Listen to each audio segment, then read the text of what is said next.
requiring rich men to redistribute their wealth. See, that's the difference. And Jesus didn't go around preaching without feeding If you want to give all your money to the poor, more power to you. If you want to do that voluntarily, that's charity. But to force men to do it by law, that's tyranny.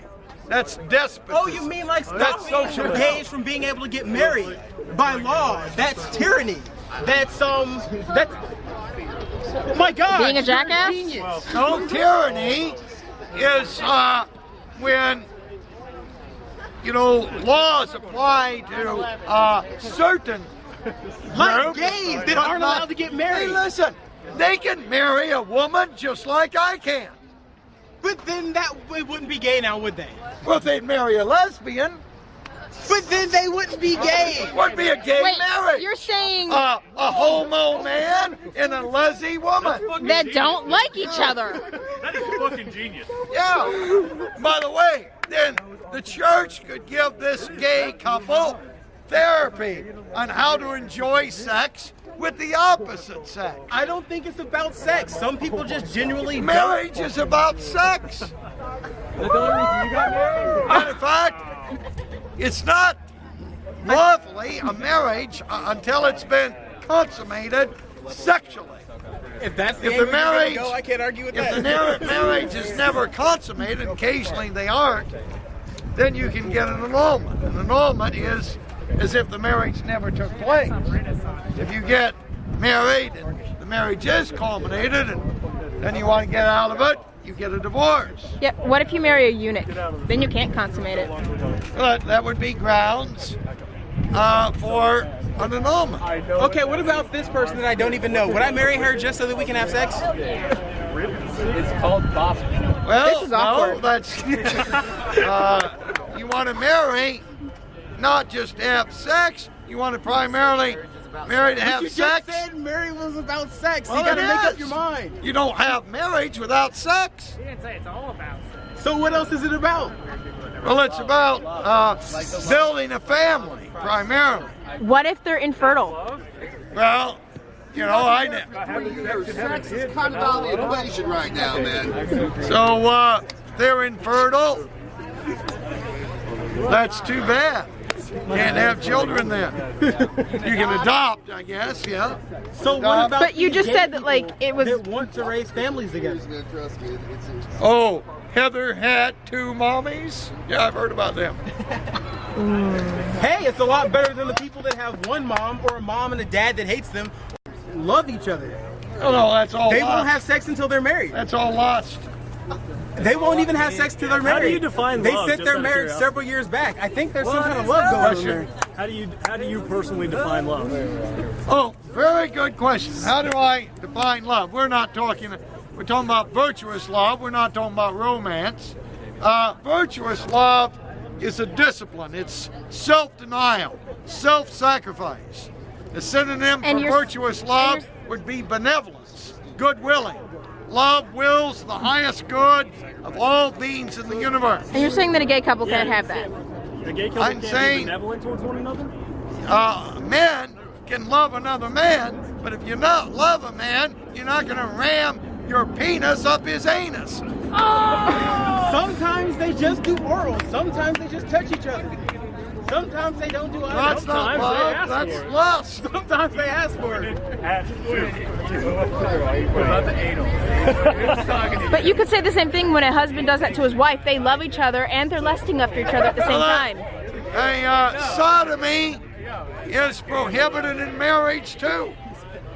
Is it? Married people ought not to sodomize one another. That's unloving.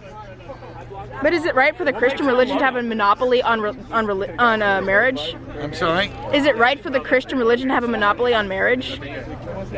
Is it right for the Christian religions to have a monopoly on marriage? No, there are other religions that recognize marriage. But because you say that God doesn't want you to be homosexual or marry someone of the same sex, that they shouldn't be able to do that it should be legal. Actually, it just says man shall not lay down with man. Women are okay. Judaism, Islam, Not lying. as far as I know, all the major religions condemn homosexuality. Actually, Hinduism is perfectly okay with it. That's a huge major religion. Hindus than there are Christians. By a lot. Well, you know what? Hinduism and Buddhism, you may have a point there, Native religion. teaches all is one. Well, if all is one, then right and wrong are one, good and bad are one. Yes, they're two facets of the same creature. There's no such thing as sin. And matter of fact, in Hinduism, there's no human soul. There's no individual soul. Yes, because we are all one with God. Yeah. How close to God can Well, you that's a little possibly be? different. That's right. Because Being atheism is God pretty cool yourself. guy. All your rituals. Well, I'm not God. See, in Christianity, God transcends His creation. It's a little different. He lives independently of His creation. We're not all one. We're not all one with God. That's one of the essential differences.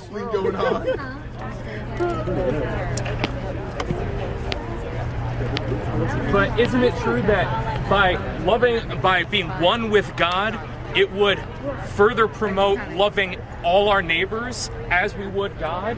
But it would create a more perfect world because there would be more love because everyone is loving each other as God. Are you familiar with the term pantheism? Yes. Yeah, Christianity. More than Pantheism teaches that God is everything and everything is God. yes. Now, that's not the Christian concept, nor is it the the Jewish concept or Islamic concept. Actually, The concept in these religions is that God transcends His creation. He lives independently of His creation. Now, Christianity does teach that God is immanent or present in His creation, but He's not the creation. So that's a crucial, critical, and radical difference between Hinduism and what makes Christianity. what makes the Christian ideal better than, say, the Hindu ideal? Well, the Christian ideal recognizes the reality of the individual soul. Not just the reality, but the value of it. Sir, there's no one like you that has ever walked the face of the earth before or will walk the face of the earth after you. We are each unique beings created in the image of God. Except there's But nothing new under the sun. Hinduism says any concept of an individual soul, any self-awareness, self-consciousness that we have is an illusion.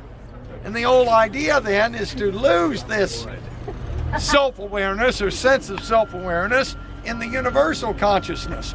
You really reach a state of nothingness. Nothingness and of everything. You realize. Yeah, that well, you we don't are want to God, lose that you cannot be I don't closer want to God reach a than state being of God. nothingness.